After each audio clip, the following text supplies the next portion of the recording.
Hey guys, it's Jennifer. Welcome back to my channel. I had a really big craving for pizza, so that is exactly what we're going to make today.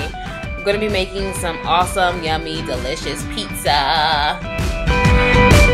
Well, it was me and Berkham running circles around the joint, trying to jump on the circuits, trying to get across the point. Yeah, we were young and dumb and looking for a fight, burning both ends of the candle, both ends of the night. She was walking gracefully like she stepped out of a cocoon, down through Manhattan Boulevard and First Avenue with the black frame glasses and a daisy perfume. I said, have we met before? She said, no, it's only... Okay, so first you're going to measure out 1 1/3 cup of your whole wheat flour.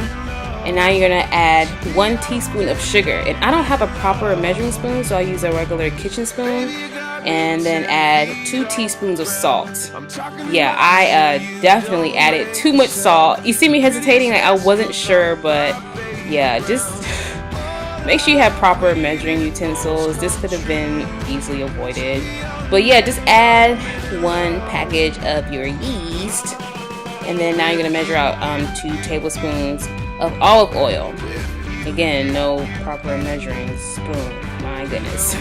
And make sure when you're adding the water, it's going to be 1 1/2 cup. Make sure it's warm. I use cold, which really messed things up.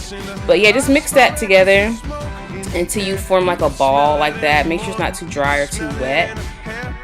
So yeah, I just kind of picked it up to feel it to see if it was good enough to roll out. And get your tomato paste. And Fuji Cake gave it a B, so woohoo! And I added some garlic to my tomato sauce. And I chopped up my veggies. I have onions, tomatoes, spinach, some chicken back there, and some olives. So freaking good. And then lightly flour your cutting board so your dough won't stick. And you also want to lightly flour your rolling pin so it doesn't stick. So yeah, just want to roll that out until you have it as thick or as thin as you want it. And once I got that done, I kind of just like flopped it around. This is totally unnecessary. I thought I was being cool, but yeah, okay, anyway. I'm getting some olive oil to kind of grease the crust, so that way when I actually add the seasoning to it, it will hold to it instead of like falling off. And I'm using black pepper and some parsley flakes just for some flavor. And also wanted to add some cheese, like, you know, like cheese crust, you know, trying to be cool. But get your sauce and put it in the middle and like spread it around, and it looks like that. And just add 1 single layer of cheese, and then you can add your toppings. I use chicken and pineapple on one side and just all the veggies on the other side. Now grease your cookware, your ovenware, stoveware, whatever you call it.